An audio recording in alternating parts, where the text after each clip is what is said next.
Thank you, Mr. Speaker. Colleagues, I'm proud to rise in support of SB 611B, a rent stabilization bill that will bring economic relief to thousands of Oregon renters, flexibility for landlords to continue generating income for mom and pop businesses, and prevent many Oregonians from losing their houses and adding to our homelessness crisis. Earlier this session, we worked together to quickly move HB 2001 and HB 5019, the Affordable Housing and Emergency Homelessness Response Package, which ramps up our housing production to build more faster. The package invests millions in innovative Oregon-built housing solutions like modular homes and funds rental assistance, which provides security to renters and housing providers alike. We know, however, that it takes time to build housing, and we have to keep Oregonians in their homes in the meantime. There's a direct relationship between rising rents and rising homelessness. So if we don't get these rising rents stabilized, more people are going to end up homeless. Rent stabilization can immediately address rising costs of living and provide relief for families choosing between prescription medications and keeping a roof over their heads.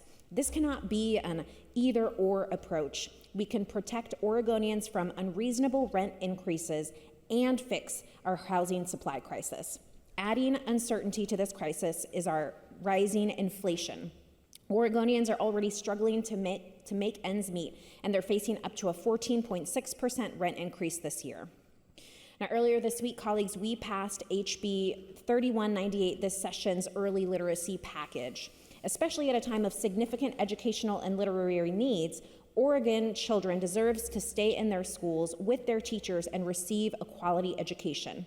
But with rising rents and countless stories of families being priced out in the middle of the school year, that reality seems unlikely for our lowest income Oregonians. That's unacceptable. SB 611B will help prevent displacement. Our kids deserve to stay in their schools. Families deserve to stay in their communities. If kids are continually priced out of their neighborhood school, I believe we may be the ones with a failing grade. SB 611B provides renters the security of knowing their rent won't increase over 10% and the flexibility for landlords to continue their business. SB 611 does this through rent stabilization, not rent control. Unlike rent control, rent stabilization provides that landlords can reset the rent between tenants to market rates. Current law allows for rent to be set at market rate adjusted for inflation plus 7%. This legislation would set rents at the rate of inflation and has a cap of 10%.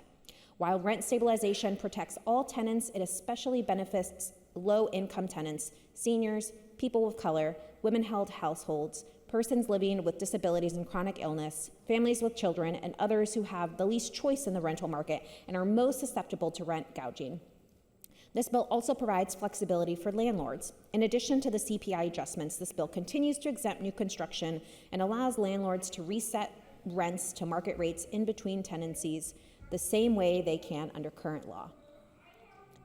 SB 611B is about what we can do today as we build for tomorrow. At a time when Oregon is experiencing some of the highest rates of homelessness in the nation, we cannot afford to let rent spikes go unchecked. Far too many Oregonians are just one unforeseen medical bill or rent increase away from being on the brink of homelessness or not being able to put food on the table for themselves or their families. We've heard from thousands of Oregon renters. Their rents are too high. Their ability to care for their families is at stake. We must listen to them. There should never be a time when people already living on the financial edge should face 14.6% rent increases. Families deserve to have housing stability. Kids deserve to stay in their schools, and Oregonians deserve the opportunity of building community, putting down roots, and thriving. So colleagues, I urge an aye vote today on SB 611B.